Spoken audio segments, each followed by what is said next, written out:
আমরা চলতে ফিরতে উঠতে বসতে সর্বাবস্থায় তো গুনাহ করে থাকি। অথবা ধরেন আপনার কারণে কোনো একটা গুনাহ হয়ে গিয়েছে, এখন আপনি কি দোয়া পাঠ করলে আল্লাহ তাআলা আপনার ওই গুনাহটা মাফ করে দিবেন। আজকে আমি সেই ছোট দোয়াটাই আপনাকে শিখিয়ে দেব ইনশাআল্লাহ। একটু চোখটা বন্ধ করুন, একটু ভাবুন আপনি এমন গুনাহ করেছেন যা কেউ জানে না। অর্থাৎ শুধু আপনি আর আল্লাহ তাআলা ছাড়া আর কেউ জানে না এত বড় গুনাহ আপনি করেছেন। আপনি রাতের আঁধারে অনেক কেঁদেছেন, নিজেকে ঘৃণা করেছেন। কিন্তু প্রশ্ন হলো আল্লাহ তাআলা কি আপনাকে ক্ষমা করবেন? আপনি যদি জানতেন আল্লাহ তাআলা আপনার অপেক্ষায় আছেন আপনি ফিরে আসবেন বলে, তাহলে আপনি ১ সেকেন্ডও দেরি করতেন না। ঠিক এই পাওয়ারফুল দোয়াটাই আমি আপনাকে শিখিয়ে দিব, যেই পাওয়ারফুল দোয়ার কারণে আল্লাহ তাআলা ছোট থেকে শুরু করে যত বড়ই গুনাহ হোক না কেন সকল গুনাহ আল্লাহ তাআলা আপনার মাফ করে দেবে। আপনি আপনার জীবনে এখন পর্যন্ত যত গুনাহ করেছেন সকল গুনাহ মাফ করে দেবে ইনশাআল্লাহ। গুনাহ করার পর আমাদের হৃদয়ের অবস্থা এবং আল্লাহ তাআলার দয়ার বাণী, এই দুইটার মধ্যে কিছু কথা আমি আপনাকে বলি। আমরা সবাই গুনাহ করি, এটাই আল্লাহ তাআলা জানেন। আর এই ব্যাপারে রাসূল সাল্লাল্লাহু আলাইহি ওয়াসাল্লাম 2499 নম্বর হাদিস, তিরমিজি শরীফের হাদিস, বলেন সব মানুষ গুনাহ করে আর সবচেয়ে উত্তম গুনাহগার তারা যারা তওবা করে।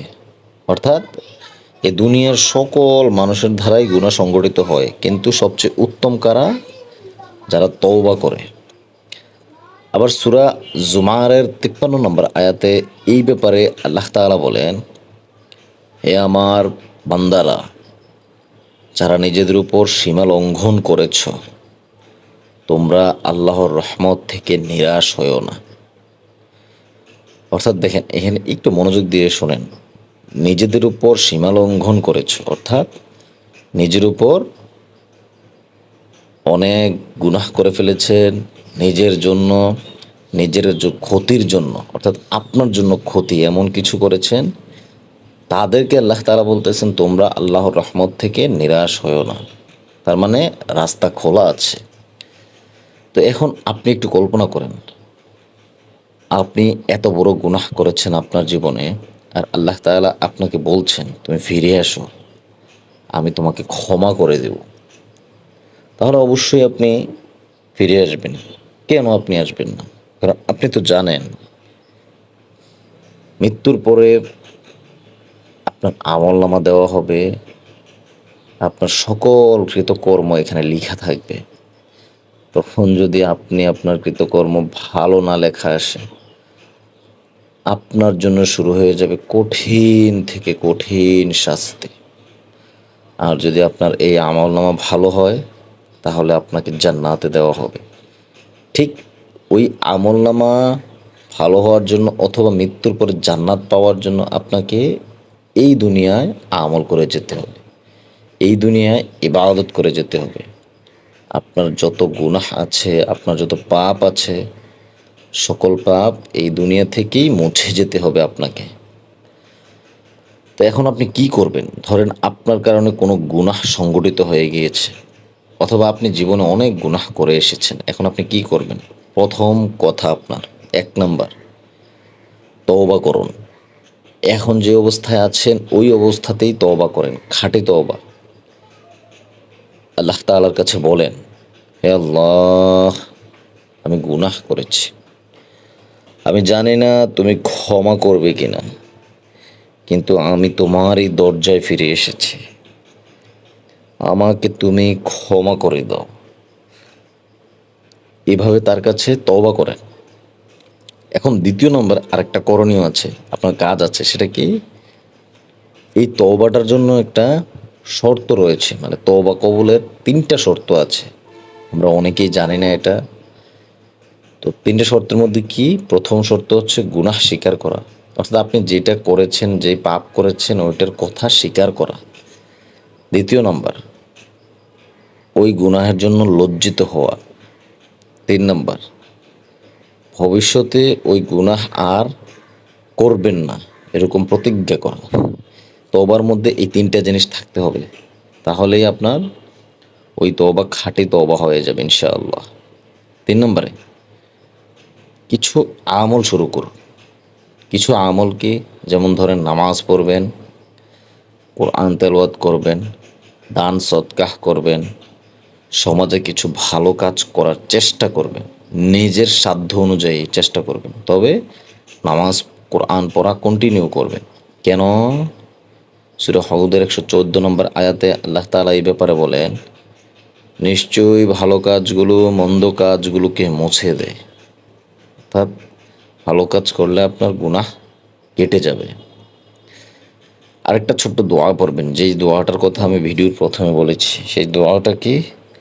লা ইলাহা ইল্লা আনতা সুবহানাকা ইন্নী কুনতু মিনাজ জালিমিন। এটা হয়তো আপনারা সবাই পারেন। দোয়ায়ে ইউনুস, সূরা আম্বিয়ার 87 নম্বর আয়াত। এই দোয়া পাঠ করলে কি হবে? আল্লাহ তাআলা আপনার কষ্ট দূর করে দিবেন, আপনার গুনাহ মাফ করে দিবেন এবং আপনার সকল বিপদ আপদ দূর করে দিবেন। এখন অনেকেই বলবেন, আমি তো এটা পারি। পারেন, ঠিক আছে, কিন্তু তারপরও আমি আপনাকে আজকে শিখিয়ে দিয়েছি, অন্তত একবার এখন পাঠ করে যাবেন। হতে পারে এই একবার পড়ার কারণে আপনার জীবনের সকল গুনাহগুলি আল্লাহ তাআলা মাফ করে দিয়েছে। প্রিয় দিনী ভাই ও বোন, আপনি যা করছেন তা হয়তো মানুষ জানে না, আপনার বাবা মা জানে না, কিন্তু আল্লাহ তাআলা কিন্তু জানেন এবং তিনিই কিন্তু আপনাকে সুযোগ দিচ্ছেন বারবার ফিরে আসার। এখনো সময় আছে আপনার কাছে, আপনি ফিরে আসুন। তিনি আপনাকে অবশ্যই অবশ্যই গ্রহণ করবেন। মুসলিম শরীফের 6743 নম্বর আয়াত হাদিসটি একটু শোনেন। রাসূল সাল্লাল্লাহু আলাইহি ওয়াসাল্লাম বলেন, আল্লাহ তাআলা তওবাকারীর জন্য এমন খুশি হন যেমন হারিয়ে যাওয়া উট ফিরে পেলে এক আরব খুশি হয়। সুবহানাল্লাহ। অর্থাৎ দেখেন কত ফজিলত আপনি ফিরে আসলে। প্রিয় ভাই, এই ভিডিওটি যদি আপনার মনে হয় আল্লাহর ভয়, অনুশোচনা অথবা আপনার মনে সাড়া জাগিয়েছে অথবা আগ্রহ জাগিয়েছে, তাহলে অবশ্যই নিচের কমেন্ট লিখে যাবেন, হে আল্লাহ আমাকে মাফ করে দেন। আর ভিডিওটি শেয়ার করুন, হতে পারে আপনার একটি শেয়ারে কেউ জান্নাতের পথে ফিরে আসবে।